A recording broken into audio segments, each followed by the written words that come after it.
So hello and welcome everyone to part 3 of our second annual Meaningful Change series, sponsored by our two lead sponsors, Praxis Precision Medicines and Neurocrine Biosciences. My name is Casey Craig, and I am so happy to see all of you here today. The past two meetings have been so full of rich and meaningful information, and I think today you will also find extremely helpful as we continue to weed through this crazy life of SCNAA.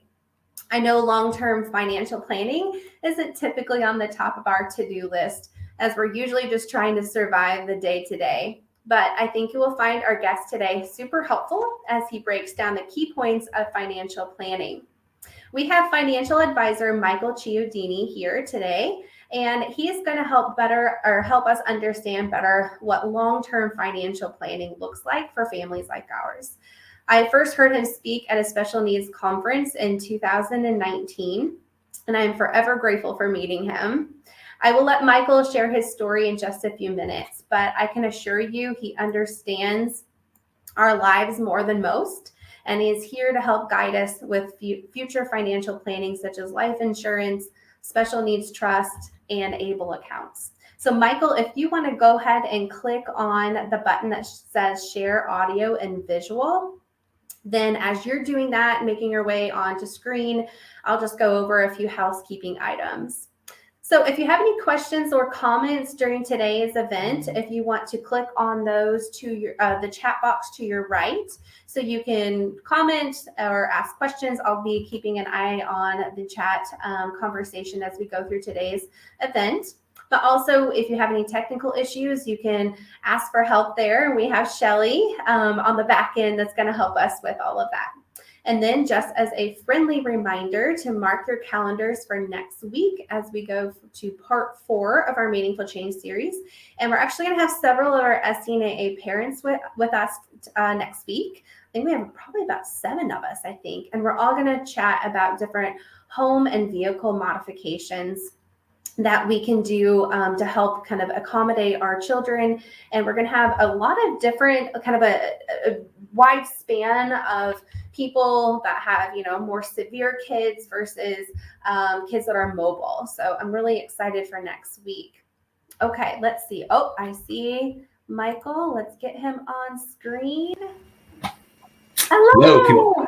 Can you hear me okay? Yeah. Okay. We can hear you perfect. We can see you, so everything is good. Perfect. Sometimes just getting logged in is the hard part, right? I kept asking for the email code and it wouldn't come, so I had to go to a different email. And then I noticed that it did eventually come. So, okay, perfect. There's a little bit of a delay there. Yeah. All right. But thanks again, Casey. I really appreciate the opportunity to share this information with your families. And we're super excited to have you. We really appreciate this. Well, I guess I'll just jump right in and talk a little bit about myself, and then I'll let you go to this third slide when you get ready here. So okay. Just a little bit about me. The reason I do what I do to help families is I was I am a family that had a child with a disability. Unfortunately, I just lost my son last June. Dylan was 15 years of age, and just a little bit about him. He was born full term, but he had an open heart surgery at 23 days old due to a heart defect, after which he suffered a cardiac arrest, and Dylan had cerebral palsy due to the brain injury at a young age. He was really full needed care. So he had a G-tube. He didn't sit up, he didn't crawl, he didn't walk, he didn't talk. He didn't communicate even with communication devices, for all the years that we tried. And so you can get a sense of the need there was pretty high level. And when he was born, and I kind of started to feel like I needed to do things differently. I was already a financial advisor. I, kind of cut my teeth in the life insurance business. And I started really thinking, like, what do I need to do differently? Because I don't know if college is going to be there or not. I don't know if he's going to need care beyond the years that I'm here or not. And I thought, if he outlives us, because tomorrow's not promised to any of us, I really need to figure out how to do this. And so I started kind of asking around to an attorney that I worked with at the time, that just did wills and trusts. And I was like, hey, do you know, kind of this special needs trust or what I need to do? And Honestly, he didn't really know. It cost me about $3,000 to figure that out.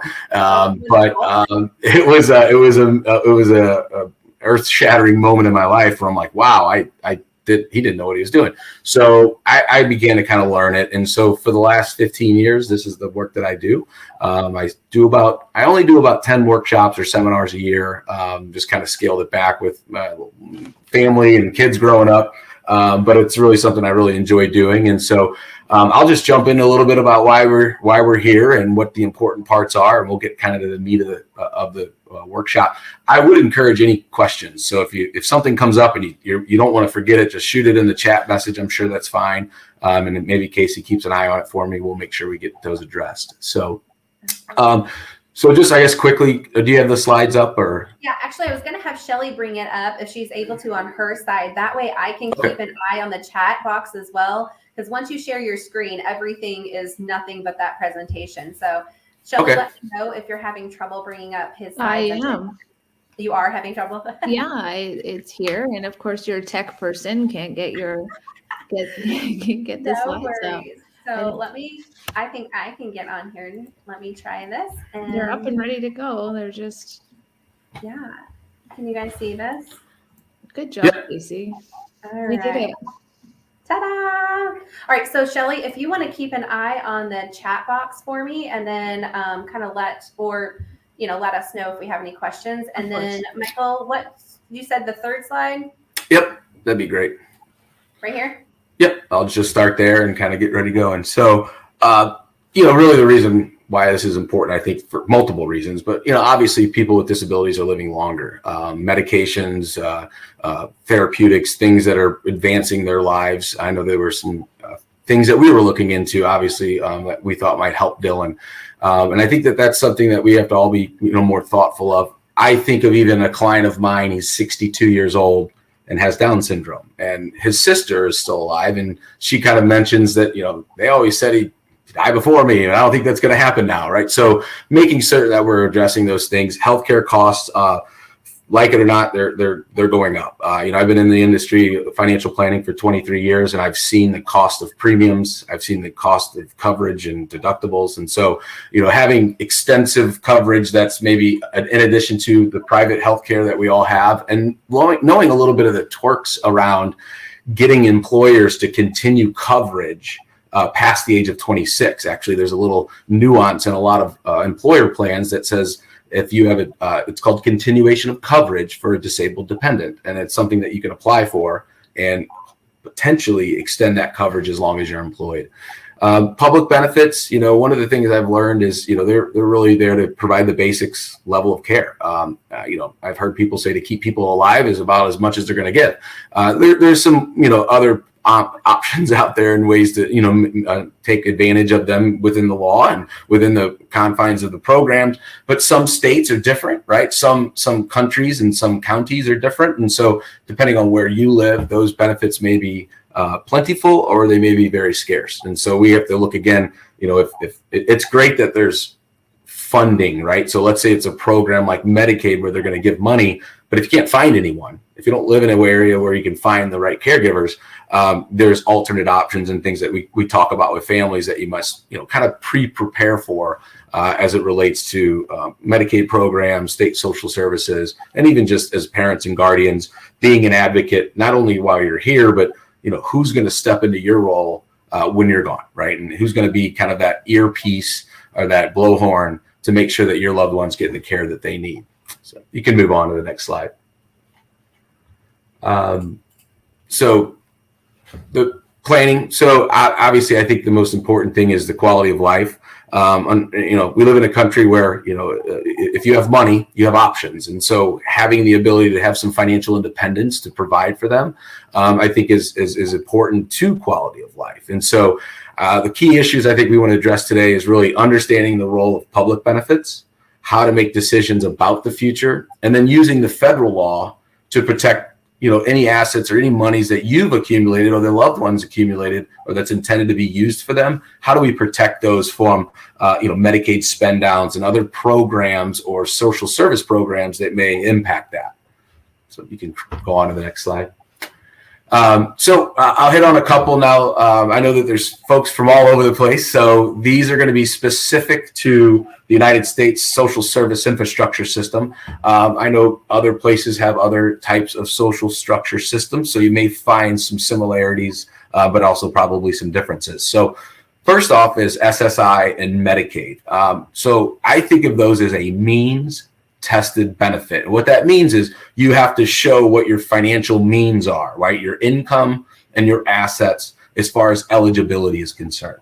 And in a lot of cases, when the child is under the age of 18, they look at them as being a dependent of the parent. Therefore, they're going to look at the parent's income and resources and assets as accountable or countable towards those thresholds. And unfortunately, those thresholds really haven't moved over the last few years. I know Medicaid in some states recently has changed their laws, but I would encourage you to look into your own situational county and state that you live in. But the big majority of that is those numbers are low, right? So I think that's the moral of the story is, that's not enough money for someone to live on the rest of their life. And so when we go to apply for those benefits and the child's under 18, they're going to look at our assets and resources and say, well, no, you're there. They're not eligible. But the day they turn 18, they're considered an emancipated adult in nearly every state in the United States. And under the federal service structure of the SSI system, they can then apply for coverage or for Social Security benefits, and only their own income and their own assets count against them as far as eligibility is concerned. And so a lot of times we'll get parents where the child's 15 or 16 and they have a 529 plan, or they had a bank account called a custodial account that's in the child's Social Security number, like they have it attached to that. And so sometimes we have to maneuver things ahead of time before SSI applications in order for those assets to not be countable. I would be weary, though. There is a look back period. Even for your first enrollment at 18, they can go back 24 months. So using those monies wisely on things that are allowable expenses, which we'll get to in a little bit, would be my recommendation. Just tread lightly. You don't want to get that note. The Social Security is about 12 to 18 months behind. So it'll be 12 to 18 months before you know that you shouldn't have been getting those payments, and then you're going to have to repay all those, and that's a mess. So you can go on to the next slide. Okay. Also, I wanted to mention here too, I know each state is different, but when you're talking about, Medicaid and looking at, you don't qualify for a Medicaid, a lot of states have those waivers, the Medicaid waivers. Great that program. You and I both utilize here in Missouri. So definitely look at some waiver programs if that's. Yeah, and actually, I'll speak to that really quick because the way that I read in Missouri, it's called the Sarah Lopez waiver. And so a lot of times what you hear families and what we're told is that, they're under 18 and you make too much money, right? Well, the word waiver specifically is to waive the resources of the value of income and assets of the parents or of the guardians as far as it goes towards eligibility. So essentially what that Sarah Lopez waiver kind of definition is that individual's level of medical need is so great that they would otherwise be institutionalized without the parents there. And so this is a program called the Sarah Lopez waiver where they're waiving the resources for an under the age of 18 dependent for the parents for their eligibility. And so it's a great program, and something that, depending on your state, you may have something similar to that where it's waiving the program or the assets and resources of the parent for a minor. Great program.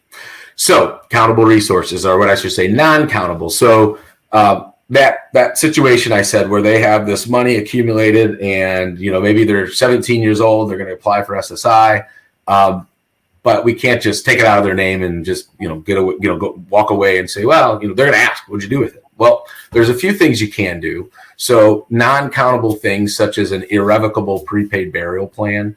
We don't see these a whole lot, but they used to be very common before ABLE Acts came out, where you're prepaying for a burial plan and it's irrevocable. So you can't change your mind, can't get your money back, and that counts. Primary residence. So sometimes we'll have an individual who owns the home right? And we'll use it, or there needs to be an improvement to the home, and that's a way where we can get it out of their name. Therefore, we're not getting a spend down or a waiting period. A purchase of a car. Now, for us, we had an accessible van, so you can't get one of those for $5,000. Actually, that would be an exempt asset. So an accessible vehicle to accommodate the individual with a disability would absolutely, without value, be okay. Now, I think if you rolled up in a Ferrari, that would definitely be considered valued at more than $5,000 and not appropriate. So, cash value life insurance not to exceed $1,500. So that's the cash value. The death benefit doesn't really matter. And I found that this has become a problem every once in a while, where they bought a kiddie policy, a Gerber policy or State Farm or something through their life insurance person. And unless the parent formally wrote in there that they are forever the owner, a lot of these policies at the age of majority, so when they become an adult, the child becomes the owner. And we've had those come up. They've popped up where they go to apply for SSI, and SSI says, you've got this cash value life insurance policy. What do we do? And so there's a few things we have to do. We got to scramble. We'll get to that in a little bit. But just be wary of those kiddie policies or anything like that that might be laying around. Personal household effects, usually they're pretty good with that. I think if you had like 10, 50-inch screen TVs sitting in a box, they'd probably say you got assets. But for the most part, they're not going to look at personal residential household effects.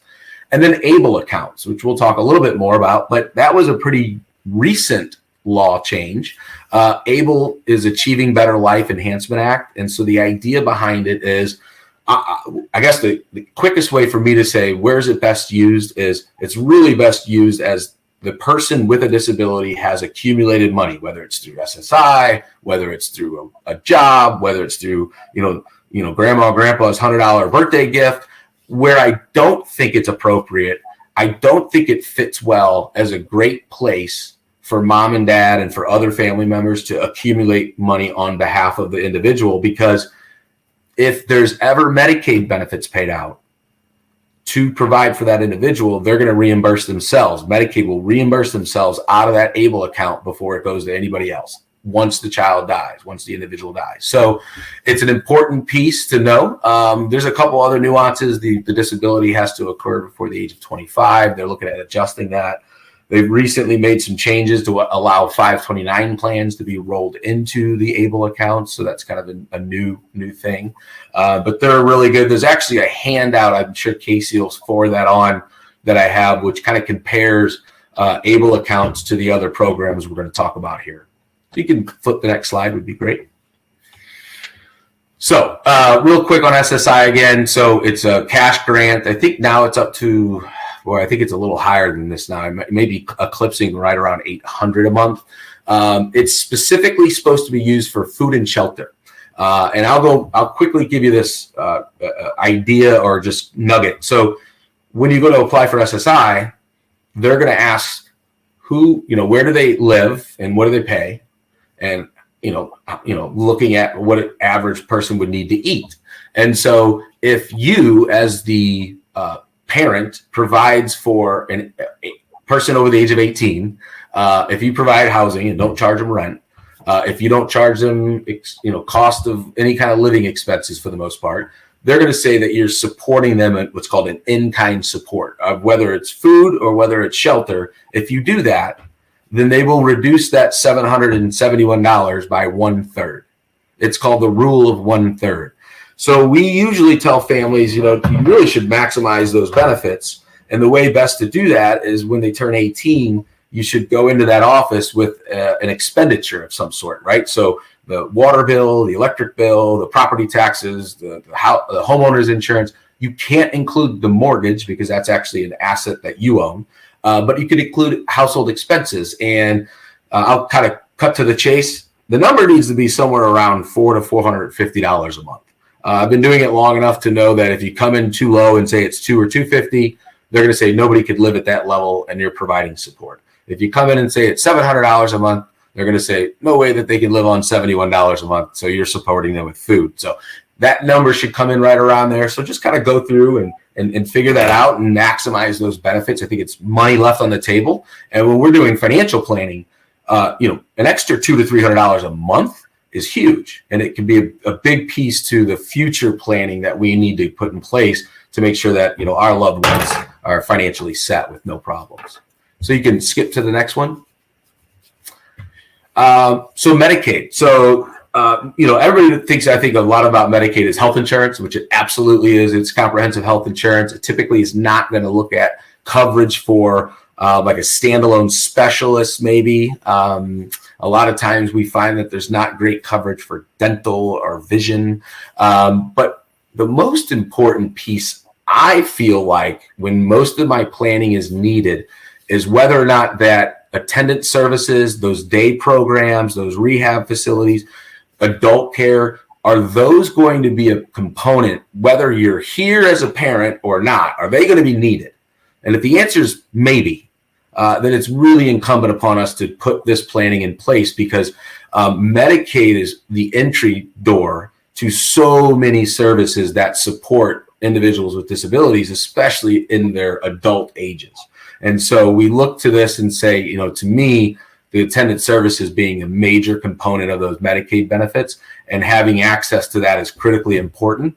Sometimes we get families that don't really need the attendant services. They pretty much just need the health coverage, or maybe they only need it if they, as mom and dad, are no longer here or unable to do it. So what I always tell them is, we'll lay the groundwork and get it set up to where you can leave Medicaid essentially dormant, where it's in the background. You don't have to pay a monthly spend down of any sort. We'll get to that in a second. But when needed, it can be retroactively put in place like 90 days. So we have the ability to have some flexibility, getting everything in line in case mom or dad were to not be here, or the guardian. How do we make sure we can access those benefits? So you can go to the next one. So SSDI and Medicare, right? So similar names, but different, totally different, right?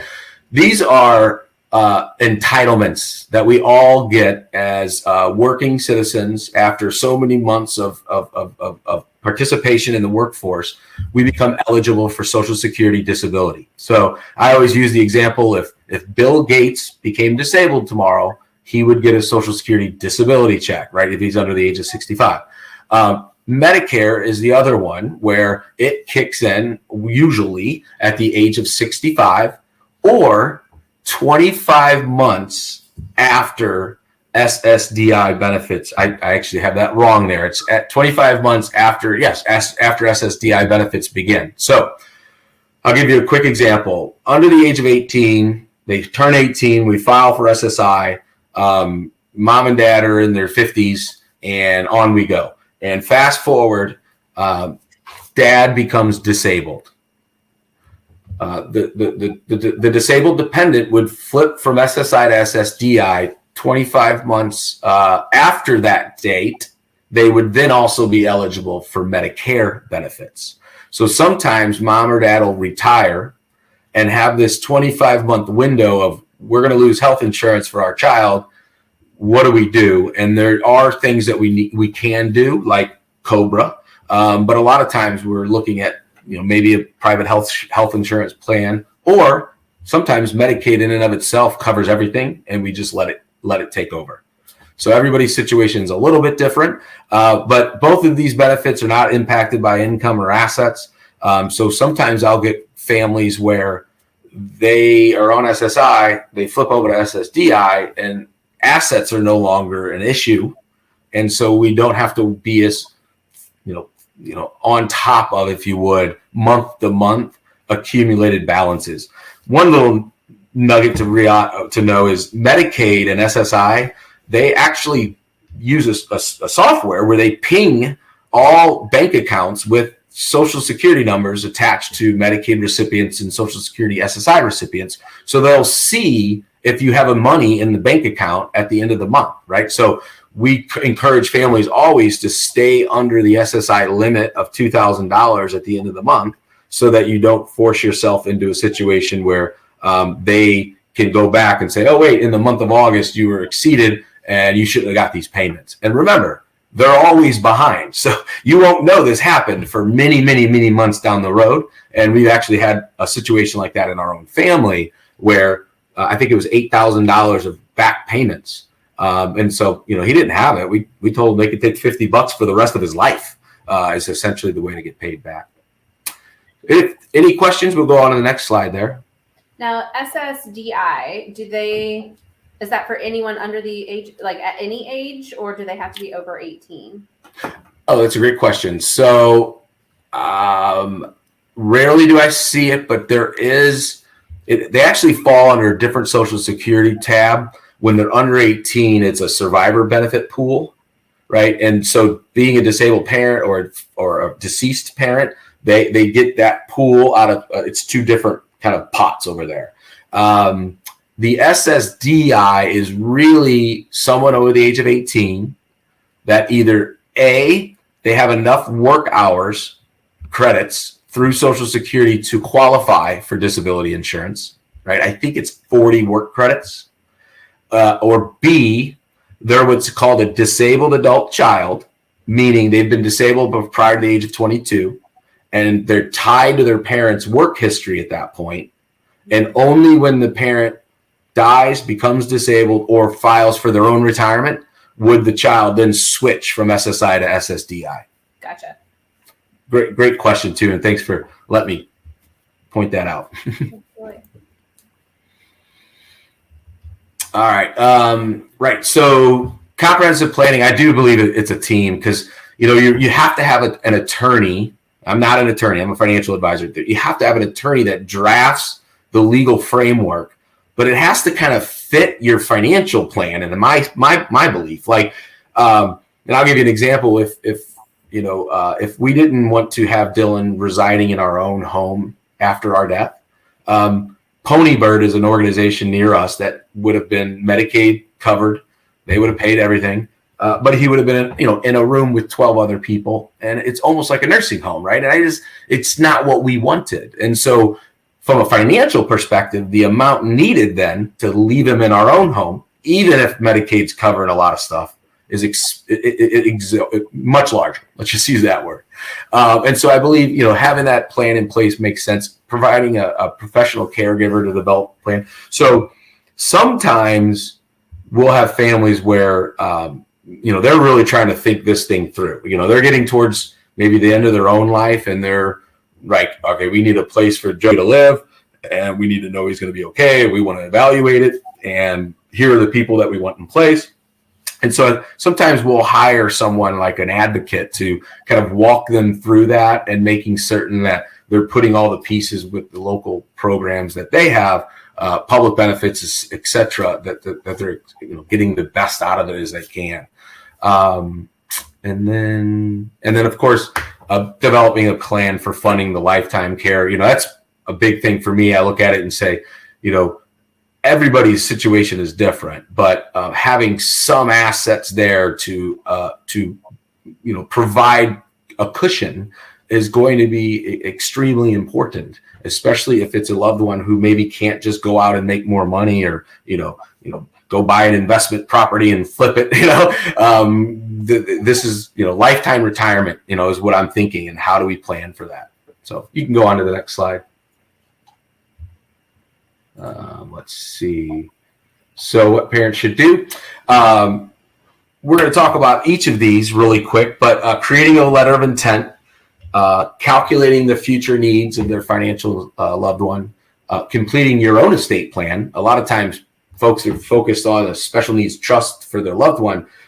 It all starts with your own estate plan. So it feeds all into the trust. Establishing the special needs trust through a will or through a trust. We'll talk a little bit about that. Funding it and naming beneficiaries on accounts, and then reducing the taxable estate. So we're going to jump on to the next slide. So a letter of intent. I looked at a letter of intent and I thought about what does someone need to know? If you just took me out of the picture and inserted somebody else, and I left Dylan at your front door, how would you care for him, and how would you know what his days and his routines and his programs and things of that nature? So we actually help families. We have a little document that's, well, not little, it's like 90 pages, but that it's a kind of a thought-provoking document. Things such as, the school that you want them to continue to go to or not, the community you want them to live in, if you want them to go to church, if there's things like Dylan loved going to the Cardinals games and to the Rams football games when they were here. He didn't like a crowd of people like 10 or 12, but he liked a crowd of 40,000. I never understood that.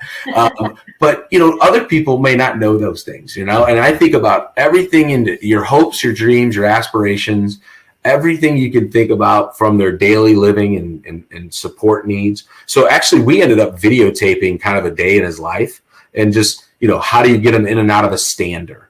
How do you get him in and out of a wheelchair? How do you get him in and out of his bath chair? How do you get him on his horse? Because he does horse therapy. He loved horse therapy. He did it every week. I was very surprised how many people don't know how to use a wheelchair lift. And so all these things I think of as a letter of intent. Honestly, this is the most important thing. If nothing you get out of the day, you can't do the trust because you don't have that option in your situation. You don't have financial assets to leave to them. This is more important than any money because it's really the heart and soul of the plan. It's everything that you as a loved one want for them. And you have to put that in writing. You have to get that down on audio or videotape and express to them, just what you want. And for us, kind of at the end of the day, was my wife and I looking into the camera and talking to, my sister-in-law, because that's the person it would be. And this is what we want for him. And this is what it's important to us. And, I'm getting goosebumps just talking about it because, I wanted a lifestyle for him that we had already given him. I wanted that to continue. And so giving them this letter of intent is going to give her every kind of look into his life as much as she can as to what we wanted. And then I think, the financial side. So you actually can go to the next slide there. Is really, how do we figure out the money, right? And so first off, we're kind of looking at, what money they're going to get coming in. So I have some clients, it's just SSI. I have other clients where they have a job. They have a little bit of income. I have other families where, there's a unique group of people who never have enough work credits for Social Security disability. They're over the age of 22 at the time the disability occurs. It's a black hole. Literally, there's no benefits out there for these folks. And they're kind of sat in the middle there with no real support system. So we look at that. We look at monthly expenses. Think about a little bit like a retirement plan. How much do you need? How much do you want? Right. So I look at my needs. They're kind of low, but I have my wants. I'm like way up here. I want to go golfing when I retire. I want to go, fishing, do stuff I never did. But for my son, I looked at it and thought, these are the things that I want to continue in his life. And these are the basics that have to be there. And then kind of coming up with that plan. And so we have software and things like that, tools that we use to kind of look at it and extrapolate. What does that number look like if today it needed to be in an account to support him or her for the rest of their life? And that's a big question mark too. Our planning is very much designed around flexibility because every family is very different. And our son, we had a feeling because of his heart issues that he wouldn't probably have a normal life expectancy. So my planning was very much hinged upon a flexible and pivoting ability to change it and to extend it to reflect if his medical situation extended or if ours deteriorated early. So I think that's really important. Go ahead and jump to the next slide. So basic estate planning. So, mom and dad, grandma and grandpa, guardians, you need to do what we call estate planning. And so what does that look like? Well, I guess number one is if there's nothing else you do, because for whatever reason, most everything you own, you can put a beneficiary on it. And what I would tell you is the beneficiary needs not to be the loved one in your family with a disability. Because if you do so, a lot of the social service programs will not be available to them, and they will be required to spend through those dollars before they're available to them. But we're going to get into that in a little bit. So if nothing else, adding a beneficiary to a person or a loved one that you have in your family. But the problem with that, I use it as, I always talk about it as the whisper in the sister's ear, take care of your brother with all this money. You never know what her life is going to be, whether it's death, disability, divorce, bankruptcy, creditors. You never know. And so you want to protect those dollars. And we're going to talk a little bit about how. First thing, though, is having a healthcare power of attorney. I think it's extremely important that everybody has one. Most of your state bars, like where the attorneys have to register, will have a free document that you can download. And it's just a healthcare power of attorney so that you have the ability to make decisions for the other person. Sometimes we have families where they've registered for guardianship. We'll talk about that in a bit, but they don't get on the docket for 6 months after the child turns 18. If you don't have a healthcare power of attorney, it could be an issue. I'm not saying it will be. It could be an issue. Kids that go off to college, just even neurotypically developing children, they should have a healthcare power of attorney at 18 so mom and dad can make decisions on their behalf. Financial power of attorney, that's giving someone else the right to make decisions on your finances. Most of the time for mom and dad or for caregivers, it's when we are incapacitated that kicks in, right? Same with the healthcare. If we're incapacitated, we can't make our own decisions. We need someone else being able to do and step into that. And then lastly, obviously, is a will. I always joke around because I had a client one time when I first got into business, and I said, "Hey, man, you really should probably get a trust because you want to avoid probate." He goes, "I got a will. I don't have to worry about probate." And I kind of laughed. I go, "Well, no, a will is literally what the judge reads in probate. I mean, if you have a will, that means your stuff is going to go to probate and be divvied up via the will." And so in a lot of states, counties, there's a cost to that. In St. Louis County, where I live, it's 3 to 5% of the estate. And it's public record. I'm not a big fan of everybody knowing what anybody inherits, especially maybe someone in my family that might be most vulnerable to, someone getting a hold of those assets or those dollars and not being aware of that. So really important, I think, to keep it private. But you'll always want to have a will because it is where if you have minor children, you're going to name guardians. And once, well, we'll get to that in a little bit, but if there's no named guardians for a minor, it can become a big issue. You got grandparents and aunts and uncles that could all show up at court fighting over who's going to be custody of those children.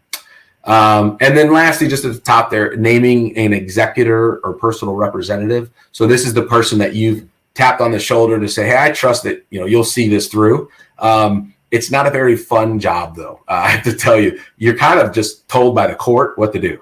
The judge makes all the decisions and you just kind of sit there and then bring it all to him. And then everybody yells at you. So you can go on to the next slide. So we always suggest families consider, in addition to the will, right? You'll always kind of have a will, but you really want to think about building a trust. And I think of a trust as like a shoebox, right? So it's a legal shoebox. You're going to open the lid. You're going to put all your stuff in there, your house, your cars, your boat, your bank accounts, your life insurance, beneficiaries, typically of IRA assets after spouses, things like that. And on the lid of that box, you're going to lay down exactly what the rules are. Here's who I want in charge of it. Here's who it's for. 50% to this child, 50% to this trust to the benefit of this other child that has Medicaid and SSI government benefit eligibility that we don't want to disrupt. We'll jump into that in a second. But really, this trust is this shoebox that it avoids probate. We don't have to go to court. We don't have to deal with the judge. We don't have to pay 3 to 5%. We don't have to have public record. It's all private.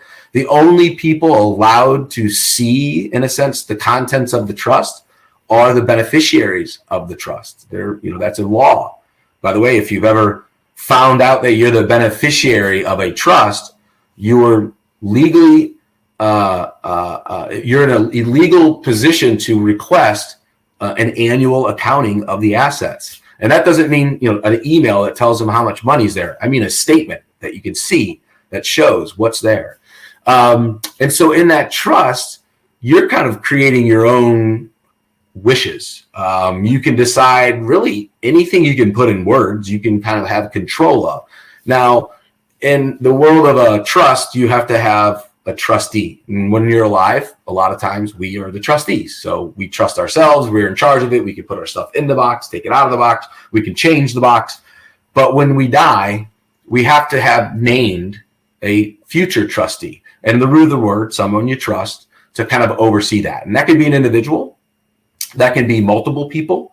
I'm not a big fan of two people, because if they don't agree, nothing happens, right? But maybe three people or an individual with a corporate bank.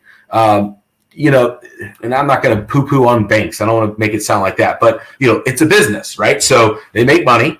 They have to do a good job. They are held to a high standard. They are audited, but they are also, a little bit more restrictive sometimes as to maybe what they think is something that's allowable or appropriate, and maybe what the family thinks is allowable and appropriate. But their job and objective is to look at that money and to say this money needs to last for the life of that individual. So they're going to be prudent with the decisions, but you're adding somewhere between 1% to 2% of the pool of money to cost. And so that can be a drag. And so some trust companies like Bank of America, they don't want anything to do with you unless you got like 3 to 5 million, right? Usually you're looking for some smaller banks and trusts. We have nationwide relationships with trust companies that we work with that specialize in being the trust officer of special needs trusts. So they're usually a little bit more flexible when you need $300 for a wheelchair table, right? I remember when we got Dylan's wheelchair, Medicaid said, well, the tabletop, that's not medically necessary. It's like, okay, so we had to pay for that. That's just ridiculous. So having that asset, that pool of money to do those is super important. I'll quickly talk about this too. A trust protector, it's basically like a third-party person that you name to audit the trustee. So think of like an accountant or a trusted friend or relative that just, gives just another set of eyes to say, hey, trustee, what are you doing with the money? I noticed there's 20,000 missing and you got a brand new Camaro. I mean, what's going on? And then it's important, I think people know that there's a very strong not-for-profit pooled trust community, right? And so depending on where you live, there are, and one that comes to mind by me is called the Midwest Special Needs Trust .org. And it is a not-for-profit, so their costs are relatively low. There's a board of directors that are nominated. Most of them are parents of individuals with disabilities or past parents. And the idea is it's a low-cost way to get the legal framework of a trust set up. I think their setup fees like $300. The word pooled is kind of like everybody uses the same legal document. Everybody's money is separated, but everybody's using the same legal document. And there's some good and bad with it. Like they don't pay for rent or housing, right? So that's kind of a bad thing, I'd say. There's a mandatory contribution to the non-for-profit organization at the death of the individual of like 20 to 30%. I'm not sure the number. Now they do great things, right? So don't get me wrong, but they're not charging a lot of money to do the work, and they're an option there. I usually use them when there's a very small amount of money or when there's no family members left to be a trustee. So you can go on to the next one. And just a heads up, we've got about 15 minutes left. Perfect. I think I'll move through a little bit. So a special needs trust. So what is that? So this is a specific part of the law that was created in 1993 that says we as loved ones, and it doesn't have to be a parent, it literally can be anyone, can establish a special trust for an individual with a disability, and anything in that trust won't count for all means tested benefits like SSI, Medicaid. In Missouri, we have what's called the Missouri Blind Pension Program. Anything that looks at assets and resources under the government benefits umbrella, these assets are exempt. They're not going to be looked at. And this is right in the law. It's not some loophole. It is right down the middle of the fairway, federal law. It's been in place since 1993. It's just not known a lot that it exists. And so our job is to let people know. You can go ahead and flip to the next one. So as I mentioned, it can be established through a will, through a trust, or as an outright standalone position or trust. So in a will, it would go to the probate, and the judge says, oh, you can create a special needs trust because the parent said to do that, and then out comes the trust. We don't really like that because the court can then have purview for life perpetual life of that trust, the court can ask to see how it's spent because it was created in the court. If it's created through a trust, remember the trust doesn't go to court, it's private, so no court involvement, no court oversight. And then thirdly is sometimes we have families where, they have money right now, or they have family and friends or the trivia night or a fundraiser, and they're like, we need a trust. And so we'll set it up right now where it exists. It's got its own tax ID. It can open up a bank account. It can open up an investment. It can buy life insurance. It can act like anybody else. It can buy a boat in the Cayman Islands if you want. So you can go to the next slide. So there's two primary types of special needs trust. I won't talk about the third one. It was the pooled, but it's just kind of gets a little confusing when we get on there. But just to keep it in mind, there's two main types. First party, meaning the person with the disability had ownership of the money or of the asset that is going to go into the trust, right? So grandma left the money to Dylan in Dylan's name. Well, it's too late. Now I can't change that. I have to use a first party trust. A third party trust is where the money is funded from someone other than the person with the disability. So the example being, grandma puts it right into the trust for the benefit of Dylan as opposed to giving it to Dylan, right? Go ahead and jump to the next one. I think we get a little more detailed into the differences. Yeah. So a first party trust, it can be created by the person with a disability, their guardian, their parent, or by the probate court. It has to be created before the age of 65. That's to avoid kind of like Medicaid planning for rich people. I've heard people say that. But it's like there's this loophole that over 65 used to have where they would put the money in a special needs trust and then Medicaid would pick up the bill and then the kids would get all the money and, that they closed that, right? So Medicaid is a payback on any remaining assets. So this is important to know. If mom and dad don't do any planning and accidentally die early, right? And no planning was done. And the child with a disability is named as a beneficiary or by state. Most states say if the parents die, the money goes to the children. Then the money is in their name. And we're stuck with a first party special needs trust as our only option. And the problem there is when that child passes away one day, if there's any money left, Medicaid's going to get it up to whatever they've paid out throughout their life, right? Well, that could be a lot of money. And so that's an avoidable situation if we're doing planning ahead of time.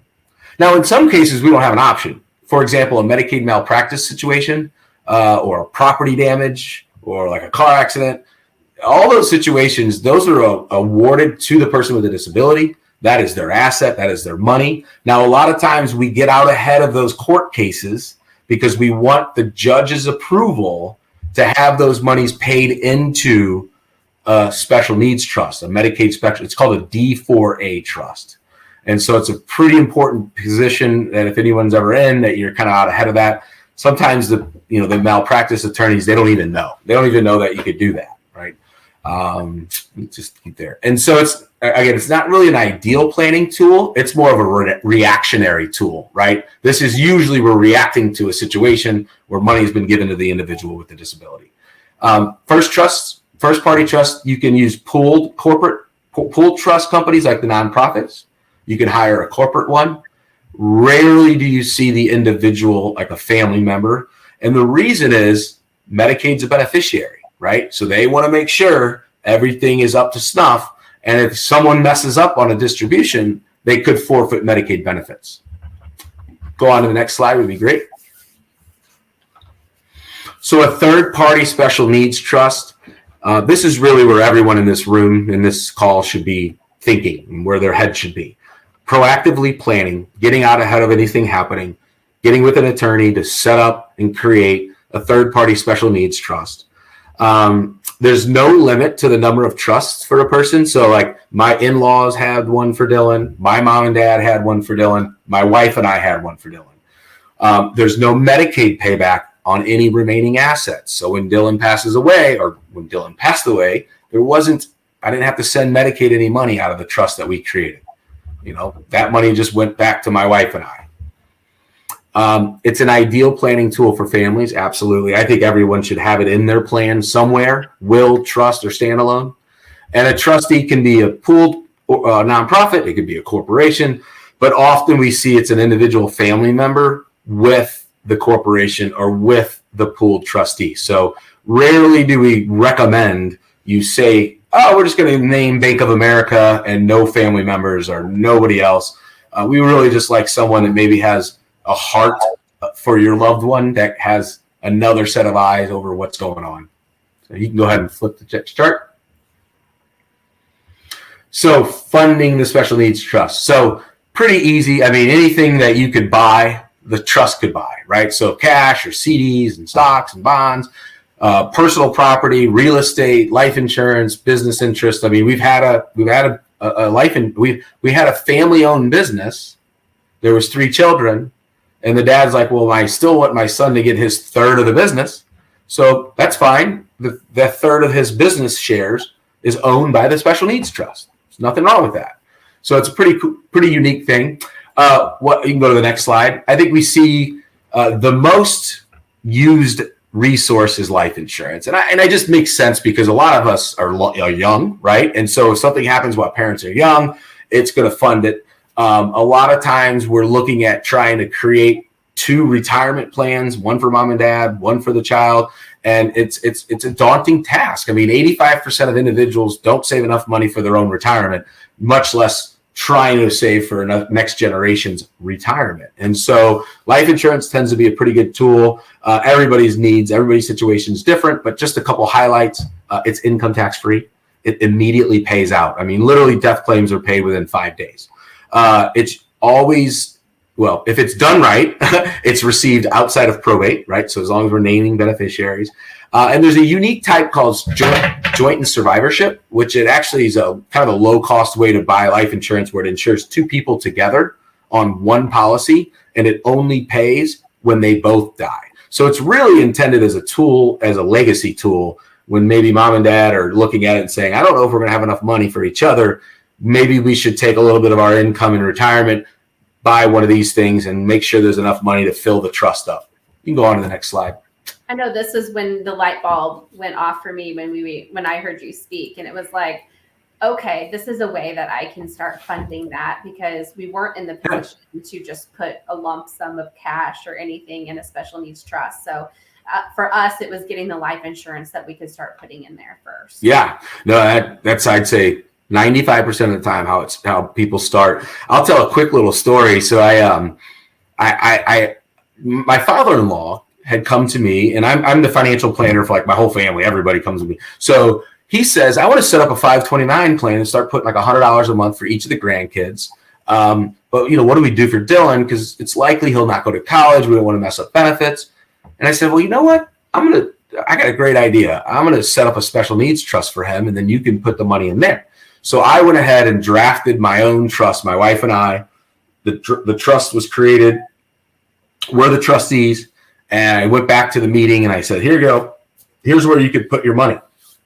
And he goes, well, what happens if Dylan passes away to that money? And I go, oh, well, the trust says it just goes to Debbie and I. And he goes, no, I don't like that idea. I want it coming back to my family and my kids. And I go, oh, that makes sense. I get that. Or actually, I think what he ended up doing is if Dylan died, his piece went to the other grandkids, right? So he ended up drafting his own special needs trust. And in that 4 to 6 week time frame, he came back and I said, you know what? Instead of $100 in a mutual fund, what if you did this joint survivor life insurance on you and grandma? And then Dylan's trust is the beneficiary. And so at some point, everybody dies, you'll leave $100,000 there for your $100 a month. And that was way more than the mutual fund was going to give us. And so then he agreed to it. And I actually ended up adding my own $100, and we got $200,000 of life insurance that is going to pay out at their death to his trust. Now, like I said, Dylan passed away. So now when they die, it'll go actually into the trust. It says to my wife and it says to the other siblings. And so I think that's probably going to be what he does. We're going to get back our piece of it, but the rest of it's going to go out to the other siblings. So just a funny little story, and just something that, I didn't have to spend the money on the trust. Had I talked to him, I wouldn't have. But funny there. So a couple more slides, I think, and I think we're about wrapping it up. Okay. Let's see. Addressing point and goals. So, I think you guys can get a special needs trust is absolutely vital. It's going to be a key component to the planning piece. And I tell you, I've seen $10,000 in a special needs trust make a difference. It really can make a difference. And so to each his own, you've got to look at your situation and do what's right and have your goals and your objectives and just do the best you can. I would tell you, I'll be the first one to tell you, I did not have all my ducks in a row. I did not have all the situated life insurance I needed. I did as much as I could do, and then every year I would review it. And, I think about 2 years ago, I finally, after almost 15 years, I was able to afford to up my insurance on my wife and I. And so, that's why it's an important thing to do to review. And so I'll leave you with the next slide or the next 2 slides. So where to begin? I think I hit on it earlier. Do a letter of intent. I think the letter of intent drives everything. So if your letter of intent is, living in the nursing home, I'm just using that as my example. That's a lot different than living in your home and in your community and providing for them in a residential setting of your choice and of your opportunity. Start thinking about the people that you'll trust to look over the money and to be in their corner, and start thinking about the people to oversee caregiving. I look at my son, Robbie, and I always felt like I didn't want him to have to go in there and change diapers. I would much rather have him in a more of an executive role of hiring and bringing in the right support staff. Now, my daughter, she would jump in and do it. I know she would have. So she, I think, would have made maybe more sense in the future as a guardian or caregiver. And Robbie probably would have been a little bit better overseeing like money management things. So work with a special needs attorney. I'm going to give you real quick. I'll type it in the chat. 2 kind of resources in the United States, for example. There is the Special Needs Alliance. And then there's the Academy, if I can spell, of Special Needs Planners. And you can always reach out to me. I've worked with a lot of these folks across the country. So there's times when I actually know somebody in your backyard that I've worked with and I know that they know what they're doing. I will tell you one disclosure. These are paid for memberships, right? So if the attorney has enough money, they can become one of these planners, even if they don't know what they're doing. So I wouldn't just say, because they're in there, they're golden. Vet them, ask them questions. I like to ask them things like, how many special needs trusts a month do you do? Because it shouldn't be like 1 or 2 a year. It needs to be 1 or 2 a month. You need someone that does this a lot because the rules will change. And I also like to ask them, has their trust ever been subject to a Medicaid audit? So sometimes Medicaid will say, almost always when you go to apply for Medicaid, if you have a special needs trust, you got to send in a copy of it, and they're going to look at it. And if there's a mistake, I'll tell you what they're trying to do is they're trying to find a mistake so they can take that money that was in a third-party special needs trust and make you put it in a first-party special needs trust. That's the underlying objective because that's their way of getting kind of paid back out of the system. I get it, but here nor there. So, but is there any questions or anybody have any? Oh, there's a few there. Okay, I'm going to stop sharing so I can see the conversation here. So, okay, I can see. I can kind of scroll up to the top and then come back down. I'll go ask them real quick, one by one. Sounds good. Okay. So let's see. Is there a revocable third-party trust? Yeah. So a lot of times, an unfunded, meaning we didn't put any money in it, we can leave a third-party special needs trust revocable, right? Meaning we can change anything. But once the child turns 18, or if there is money in there, or if there's if they turn the age of 18, a lot of times we want to flip it to become irrevocable, where then what that literally means is they can't change the beneficiaries.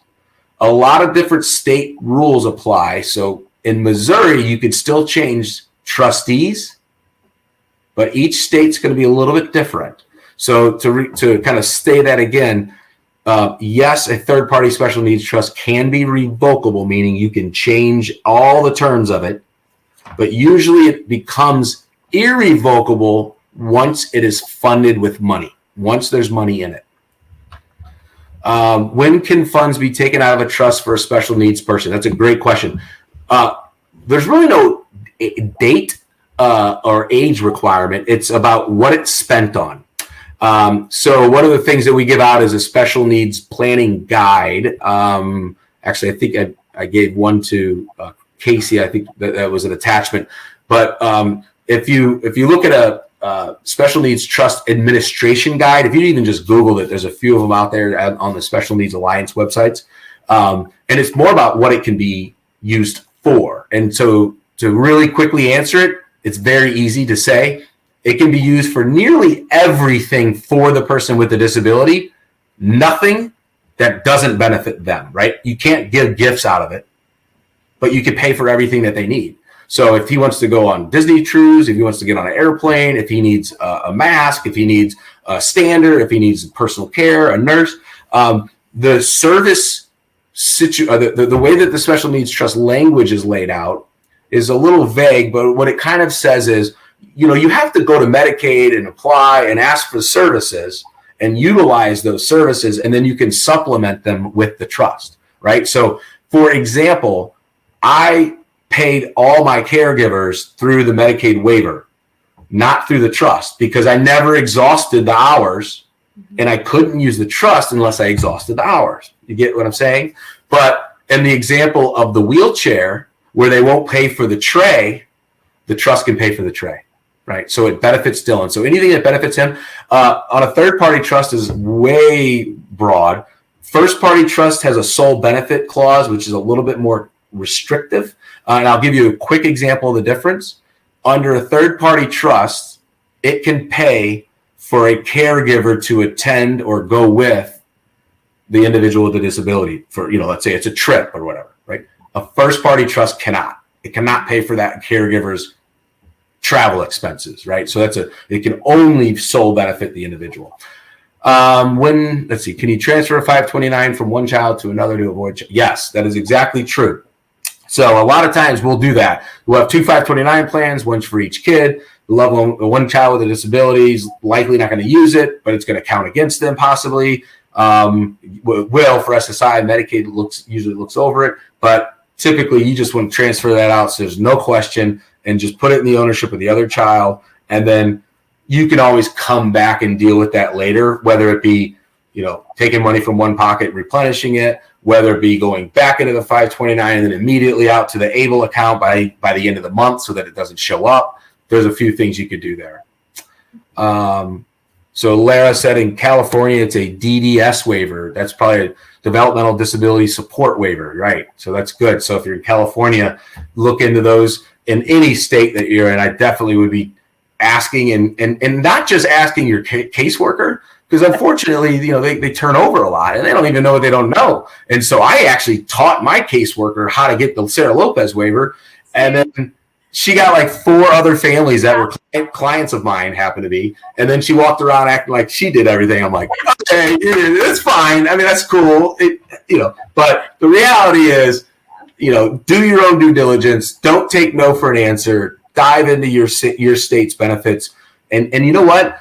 Ask other families that have been around the block for a while, because that's where I got all my best information, was other families all the time. How does SSI differ from SSI change financially for this? Okay, so that's a great question. So remember I said you'll go from SSI to SSDI, which is Supplemental Security Disability or Social Security Disability Insurance. Usually that income goes up. Now, it's based on the work history of either A, the mom and dad, if they're a disabled adult child, or their own if they've had enough work credits. On average, and I will speak to the families where the child does not work or never does work, right? And that's what I've probably seen the most.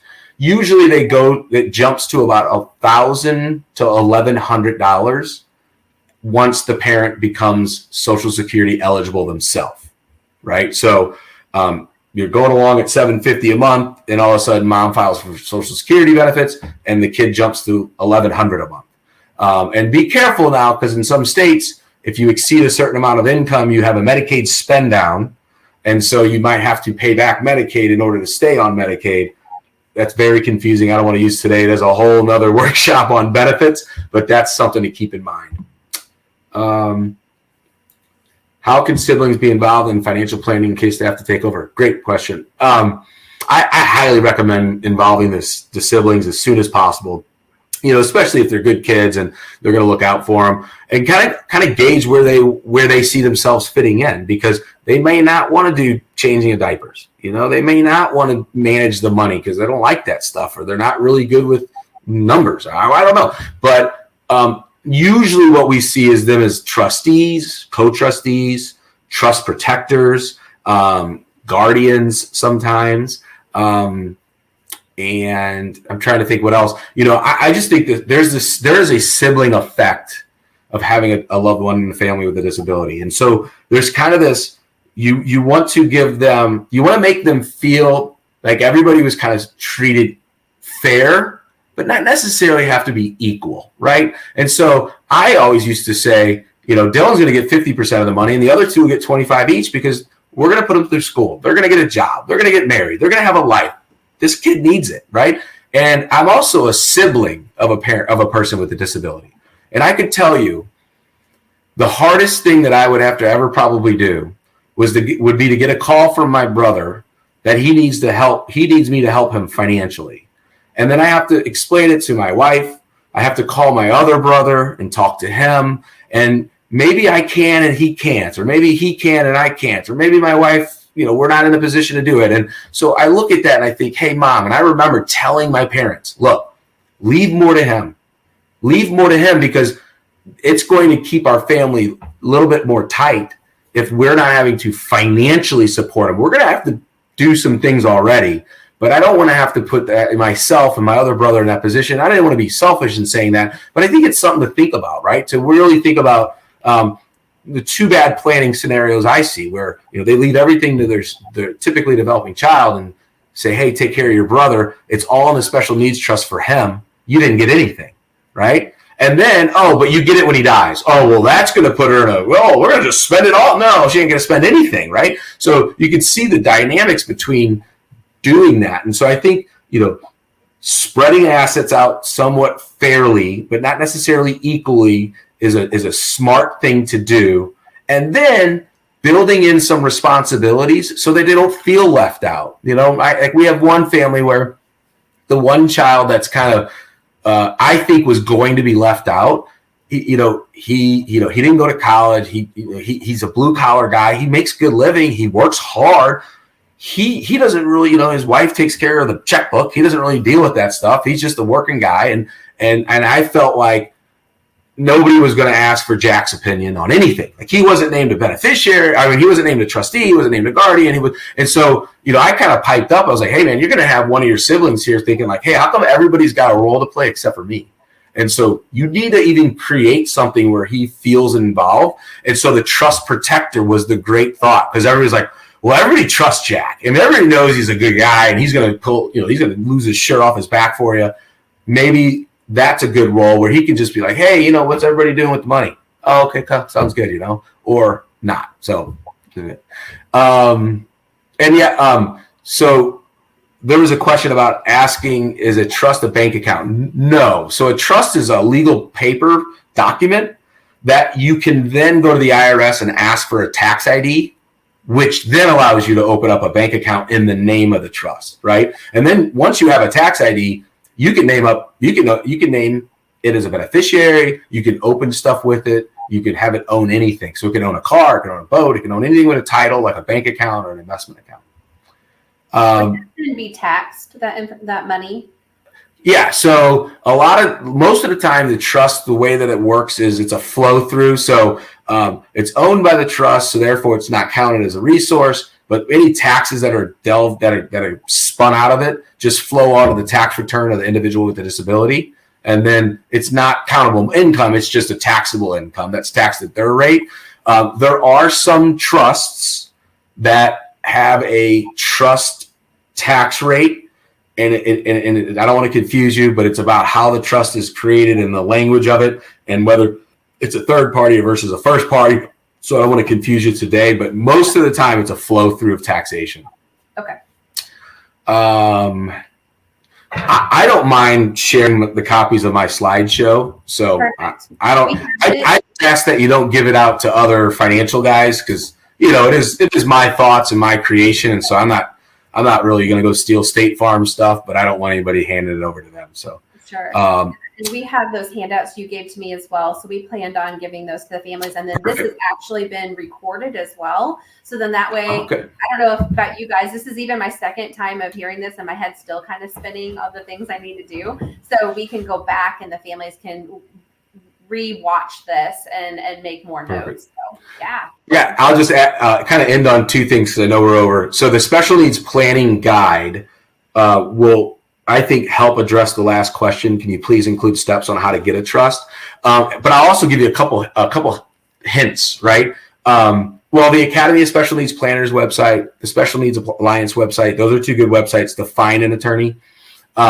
If you work for a mid to large size company, and you have what's called a legal services plan where you sign up for like 10 or 20 bucks a month and you get this legal service, Legal Shield or Met Law or Hyatt Legal.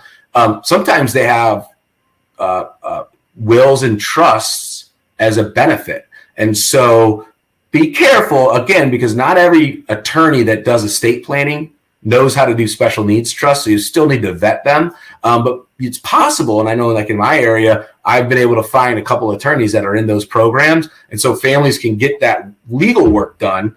A typical estate planning scenario can run anywhere from $700 for like a will up to $2,500 to $3,000 for a living trust or special needs trust. So, there's a little bit of a range there depending on how big you want to go. But I'd say the average I see is right around $2,000 to $2,500 for a revocable living trust with a will, powers of attorney for financial and healthcare with a living will that, that's your document that, don't turn off the ventilator document. Usually a special needs trust that's a standalone trust is in and of itself a separate cost, somewhere around, I'd say $1,500 range, right? So one step would be look at work, see if there's a benefit there. Special Needs Alliance, Academy of Special Needs Planners, feel free to reach out to us. I think our contact information will be on the slides. And check out our Special Needs Planning Guide too. I think it kind of walks through, what you need to do and the kind of steps of kind of thinking through, who do I want as a trustee and who do I want to be the inheritors when your loved ones are no longer here. So wow. Thank you. I think we might it might cut us off here in a minute. So if we all go blank, you know why. Thanks, everyone. Thank you so much. We really, really appreciate this. You're most welcome. Look forward to it. Awesome. All right. Well, we'll chat soon. Thanks.